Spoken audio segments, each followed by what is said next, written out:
بسم اللہ الرحمن الرحیم وما أعجلك عن قومك يا موسى قال هم أولئك على أثري وعجلت إليك رب لترضى۔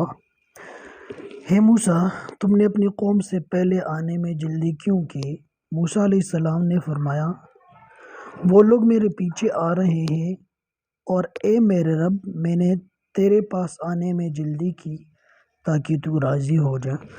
یہ اس وقت کی بات ہے جب بنی اسرائیل نے یہ مطالبہ کیا تھا موسیٰ علیہ السلام سے کہ ہم اپنے خدا کو دیکھنا چاہتے اپنی آنکھوں سے۔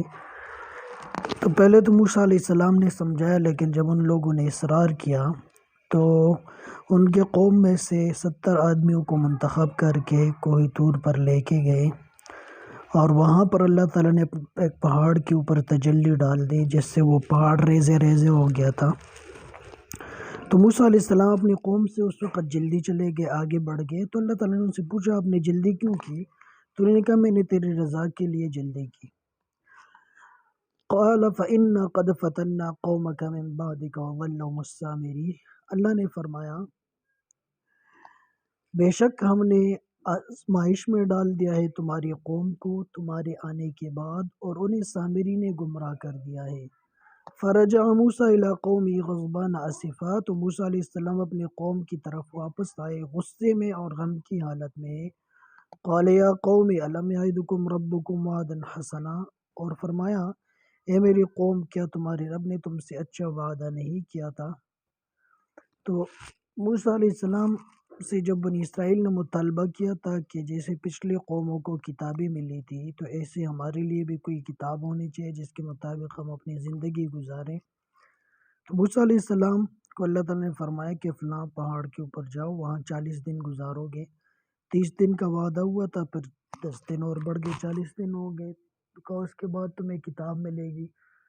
تو موسیٰ علیہ السلام کتاب لینے گئے تھے، اور انہوں نے اپنے بھائی ہارون علیہ السلام کو بنی اسرائیل کے پاس چھوڑ دیا تھا۔ تو بنی اسرائیل میں ایک شخص تھا جس کا نام سامری تھا۔ سامری یہ جو بنی اسرائیل جس وقت بھاگے تھے فرعون کے قوم سے، تو انہوں نے کیونکہ ان کے زیورات بھی ساتھ لے کے آئے تھے، تو سب نے اپنے زیورات جو ایک جگہ اکٹھے کیے، اور سامری نے اس کو دیکھا، اور کیونکہ بنی اسرائیل ان کے ساتھ رہی تھی فرعونیوں کے ساتھ، تو انہوں نے موسیٰ علیہ السلام سے مطالبہ کیا تھا کہ ہمارے لیے بھی کوئی خدا ہونا چاہیے، جس سے وہ اپنے بتوں کی عبادت کرتے تھے، فرعون کی عبادت کرتے تھے۔ تو موسیٰ علیہ السلام جب چلے گئے کتاب لینے، تو پیچھے سامری نے ان زیورات کو اکٹھا کر کے پگھلا کے ان سے ایک بچڑے کی شکل بنائی، اور وہ جو حضرت جبرائیل علیہ السلام آئے تھے اپنے گھوڑی لے کے، اور فرعون کے گھوڑے کے آگے ڈال کے جب وہ سمندر میں غرق ہوا تھا، تو اس وقت اس نے دیکھا تھا کہ جہاں اس کے قدم لگ رہے تھے تو وہ زمین جو ہے وہ سرسبز و شاداب ہو رہی تھی۔ تو اس سے اس نے ایک مٹی اٹھا لی مٹی کی، اور اس کو ڈال دیا بچڑے کے اندر، تو وہ آوازیں نکالنے لگی ڈراں ڈراں کی۔ تو اس نے بنی اسرائیل سے کہا، یہ تمہارا بھی خدا ہے اور موسیٰ علیہ السلام کا بھی خدا ہے، لیکن وہ جو ہے بھول گیا ہے۔ تو بنی اسرائیل سے جب موسیٰ علیہ السلام نے واپسی پر یہ تفتیش کی، تو انہوں نے کہا کہ یہ تو سامری نے اس طرح کیا ہے کہ اس نے زیورات کو پگھلا کے ایک جسم بنا دیا بچڑے کی، اور اس کے بعد اس نے کہا یہ تمہارا بھی خدا ہے اور موسیٰ علیہ السلام کا بھی خدا ہے، لیکن وہ بھول گئے۔ تو موسیٰ علیہ السلام جب واپس آئے تو وہ بڑے غصے کی حالت میں تھے، تو انہوں نے اپنے بھائی سے کہا، تم نے ان کو روکا کیوں نہیں؟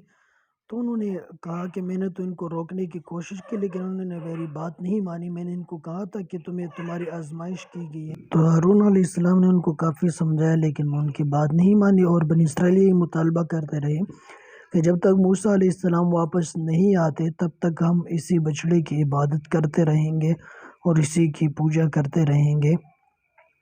تو موسیٰ علیہ السلام کے سامنے انہوں نے یہ بات پیش کی کہ میں نے اس لیے ان کو نہیں روکا کیونکہ یہاں 2 گروہ بن جاتے، ایک جو ہے وہ خدا کی عبادت کرتے اور دوسری جو ہے وہ بچڑے کی عبادت کرتے، تو پھر آپ کہتے ہیں کہ آپ نے ان میں تفریق ڈال دی۔ تو اس لیے میں نے ان کو سمجھایا تو، لیکن انہوں نے میری بات نہیں مانی۔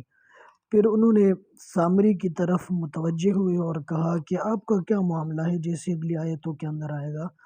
تو اس نے کہا کہ میں نے اس طرح جبرائیل علیہ السلام کے گھوڑے کو دیکھا تھا جو چل رہا تھا، اور اس کے قدموں کے نیچے زمین جو ہے وہ سرسبز و شاداب ہو رہی تھی، تو میں نے وہاں سے ایک مٹھی بھر لی اور اس کے اندر ڈال لی تو یہ آواز نکالنے لگی۔ اس کے بعد موسیٰ علیہ السلام نے ان کے لیے ایک بد دعا کی جس کا اگلی آیتوں کے اندر ذکر آ رہا ہے۔